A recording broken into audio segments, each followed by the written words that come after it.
Urea ಇಲ್ಲ ಅಂದರೆ ವ್ಯವಸಾಯ ನಡೆಯುತ್ತಾ ಅನ್ನೋದೇ ಡೌಟು. ಈ ಯೂರಿಯಾ ವ್ಯವಸಾಯಕ್ಕೆ ಜೀವನನ ಇಲ್ಲ ಮಣ್ಣನ್ನು ಸಾಯಿಸ್ತಾ ಇದೆಯಾ? ನಮಸ್ಕಾರ ರೈತ ಮಿತ್ರರೇ, ಅದನ್ನು ಕ್ಲಿಯರಾಗಿ ನೋಡೋದ ವಿಡಿಯೋನ ಕೊನೆವರೆಗೂ ನೋಡಿ.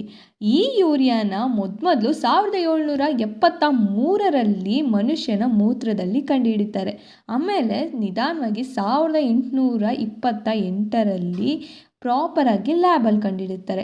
ಇದೇ ಜಗತ್ತಿನ ಫಸ್ಟ್ ಕೆಮಿಕಲ್ ಫರ್ಟಿಲೈಸರ್ ಆಗಿರುತ್ತೆ. ಯಾವುದು? ಯೂರಿಯಾ.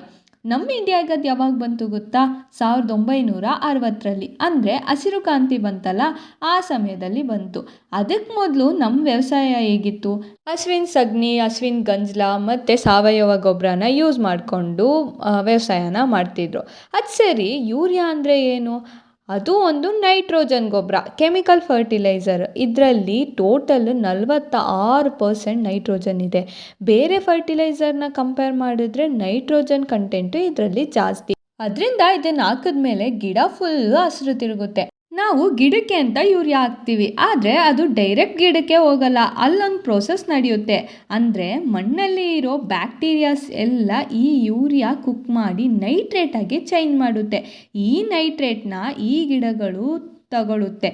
ಈ ಯೂರಿಯಾನ ಯೂಸ್ ಮಾಡೋದ್ರಿಂದ ಗಿಡ ಬೇಗ ಬೆಳೆಯುತ್ತೆ, ತುಂಬ ಇಳುವರಿ ಇದೆ, ಕಮ್ಮಿ ರೇಟಲ್ಲಿ ಸಿಗುತ್ತೆ. ಆದರೆ ಇದರಲ್ಲೊಂದು ಟ್ವಿಸ್ಟ್ ಇದೆ.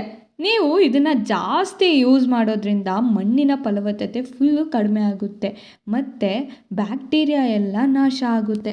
ಮೇಯ್ನಾಗಿ ಈ ನೈಟ್ರೇಟ್ ಅನ್ನೋದು ಮನುಷ್ಯನ ಜೀವಕ್ಕೆ ತುಂಬ ಅಪಾಯಕಾರಿ. ನೀವು ಗಿಡಕ್ಕೆ ಯೂರಿಯಾ ಹಾಕಬೇಕಾದ್ರೆ ಎಲ್ಲ ಗಿಡನೂ ಯೂರಿಯಾನ ತಗೊಳ್ಳಲ್ಲ. ಅದರಲ್ಲಿ ಒಂದು ಭಾಗ ಮಣ್ಣಲ್ಲಿ ಕೆಮಿಕಲ್ ರಿಯಾಕ್ಷನ್ ಆಗಿ ಬದಲಾಗಿ ನೈಟ್ರಸ್ ಆಕ್ಸೈಡ್ ಆಗಿ ಬದಲಾಗುತ್ತೆ. ಈ ನೈಟ್ರಸ್ ಆಕ್ಸೈಡ್ ಗಾಳಿಲಿ ಮಿಕ್ಸ್ ಆಗಿ ಅಟ್ಮಾಸ್ಫಿಯರಲ್ಲಿ ಸೇರುತ್ತೆ. ಈ ನೈಟ್ರಸ್ ಆಕ್ಸೈಡ್ ಹೀಟ್ ಟ್ರ್ಯಾಪ್ ಮಾಡುತ್ತೆ. ಅದರಿಂದ ಭೂಮಿ ಉಷ್ಣತೆ ಜಾಸ್ತಿ ಆಗುತ್ತೆ.